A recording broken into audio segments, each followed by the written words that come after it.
College போற வரைக்கும் எனக்கு என்னன்ட்டு எதுவும் ஃபார்ம் ஆவல. பேஷனேட்டா நம்ம ஜேர்னலிஸ்ட் ஆவணும். இதெல்லாம் படிக்கிறனால அந்த மாரி எழுதணும்னு நெனச்சேன். பட் அங்க உள்ள போனோனே அங்க இருக்கிற பசங்க, அந்த சினிமா இது, அவங்க பேச பேச எனக்கு தெரியுது எனக்கு ஆக்சுவலா அது உள்ள இருக்கு. ம். அப்ப எனக்கு ஒரு 2ண்ட் இயருக்கு மேல எனக்கு கொஞ்சம் எப்படியாவது ட்ரை பண்ணிறணும். போய் சேர்ந்துரணும். ஏடியா சேர்ந்து கத்துக்கணும். அப்படின்னும்போது ஐ தாட் தட் டைம் தான் இறுதி சுற்று வந்திருந்துச்சு. எனக்கு ரொம்ப புடிச்சிருந்துச்சு அந்த படம். எனக்கு ரொம்ப ப்ரிசைஸா இருந்துச்சு அந்த படம். ரொம்ப நறுக்குன்னு இருந்துச்சு. ம். ஸோ ஐ வாண்ட் எனக்கு அவங்க கூட போய் சேரணும்னு தோணுச்சு.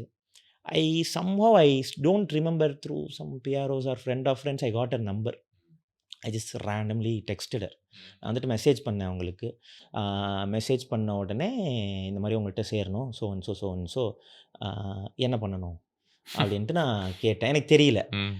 ஆ அப்போ வந்துட்டு ஆக்சுவலா இவங்களுக்கெல்லாம் மெசேஜ் பண்ணா மோஸ்ட்லி ரிப்ளை வராதுன்னு கூட யோசிக்கிற அளவுக்கு எனக்கு இல்ல. புரியுது. ரிப்ளை பண்ணுவாங்கன்னு தான் நான் நெனச்சேன். ஆனா மேட்டர் என்ன ரிப்ளை பண்ணாங்க. ஆ. ஓகேவா? ஸோ அவங்க சொன்னது என்னன்னா, ஏடியா இருக்கிறதுக்கு வந்துட்டு ஃபர்ஸ்ட் குவாலிட்டி வந்துட்டு you have to figure out things. ம். So you figure out you come and give the resume. Sorry you come and give the ரெஸ்யூம்னு சொன்னாங்க. எனக்கு ரெஸ்யூம் நான் குடுக்கணும். எப்படி குடுக்கறது? ஆஃபீஸ் அட்ரஸ் சொல்லுங்கன்னேன். That you have to figure அவுட்ன்ட்டாங்க.